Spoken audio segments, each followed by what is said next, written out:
On vient de le mettre en pétard. C'est quoi ce but de fou furieux? Aujourd'hui là, il a dit, je vais faire tout seul. Laissez-moi tranquille. Il vient de dire, j'ai mis mes lunettes, tu vois plus. Parce qu'il veut voir personne en fait. C'est moi qui va marquer tout seul. Vous, l'action elle commence comme ça. Hein. Regardez, attaque placée. On va dire que là normalement c'est soit en centre, soit une passe en retrait. Non, pas avec Vini. Il est reparti vers son poteau de corner. On s'est dit, il s'est enfermé. Qu'est-ce qu'il fait là? Il est en train de mijoter en fait. Vous, il est là. Hein. Toute la défense du Rayo Vallecano est en place. Mais il va quand même réussir à marquer. Il se retourne. Il dit aux deux joueurs, venez. Il passe entre les deux. Bon là tu te dis, ok, il va trouver une solution pour Mbappé dans l'axe. Non, il a dit, je suis en colère aujourd'hui. Je vais faire la passe à personne. T'as pas oublié? J'ai mis mes lunettes. Passement de jambe. Passement de jambe. Il arrive devant son vis-à-vis. Il est en position de frappe. Il est déséquilibré par les passements de jambes parce que là, il a vraiment dansé la samba. C'était des passements de jambes vraiment dignes d'un Brésilien. Des passements de jambes qui désossent, des passements de jambes qui désorientent. Il est en position de frappe.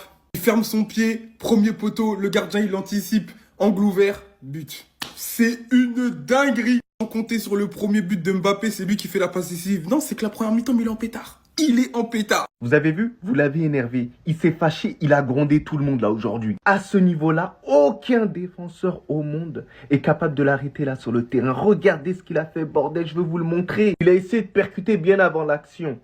Mais après ça, il s'est dit, mais bordel, je suis Vinicius. Je suis quand même l'un des meilleurs joueurs au monde. Et en plus, individuellement, je suis quasiment le meilleur dribbleur au monde. Donc il se retourne, il élimine de manière facile. T'as vu? Il a même pas senti. Voilà, il a même pas calculé, de manière arrogante même. Par la suite, il vient provoquer le défenseur. Le défenseur, il est déjà en train de craquer son slip, les gars. Il te met 18 passements de jambes. Oui, 18 passements de jambes, j'en ai rien à faire. Peut-être que j'en fais trop, mais il en met 18 dans mes yeux. Et la finition clinique de la part de Vinicius, les gars. C'est pour ça que je reste dans son train, les gars, à mort. Alors les gars, c'est vrai qu'il a eu pas mal de difficultés, Vinicius, en ce moment. Voilà, il marquait pas énormément.